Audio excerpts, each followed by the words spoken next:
ఈరోజు మీ ఎమ్మెల్యేలే చర్చించుకుంటా ఉన్నారు. ముఖ్యమంత్రిని హైకమాండ్ విస్మరిస్తుందని, ముఖ్యమంత్రిని హైకమాండ్ పట్టించుకోవడం లేదని, ముఖ్యమంత్రిని ఖచ్చితంగా త్వరలో మారుస్తారని చెప్పేసి మీ ఎమ్మెల్యేలు మాట్లాడుకుంటున్న మాట వాస్తవం కాదా? ఈరోజు నేను ఒకటే అడుగుతా ఉన్నాను.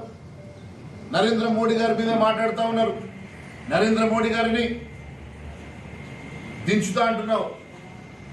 అయ్యా రేవంత్ రెడ్డి, మీ నాయకులు సోనియా గాంధీ వల్ల కాలేదు, రాహుల్ గాంధీ వల్ల కాలేదు, నీ వల్ల ఏమైతుంది? ఒక బచ్చా నాయకుడు నువ్వు ఎన్ని రకాలుగా రాహుల్ గాంధీ భజన చేసినా ఖచ్చితంగా నిన్ను గతంలో చెప్పినా ఈరోజు కూడా చెప్తా ఉన్నాను. డిసెంబర్ లోపల ఎన్నికలు అయిపోయిన తర్వాత నీ పదవీ గండం ఉన్నదని గతంలో చెప్పినా మళ్ళీ చెప్తా ఉన్నాను.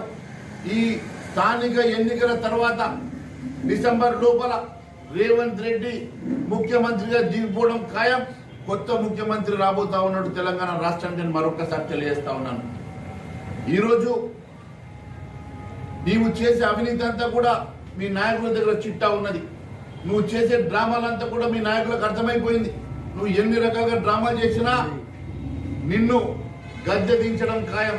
కేవలం రాహుల్ గాంధీ మెప్పు పొందడం కోసం నువ్వు చేస్తున్నటువంటి డ్రామాలన్నీ కూడా మీ హైకమాండ్కి చేరినాయి.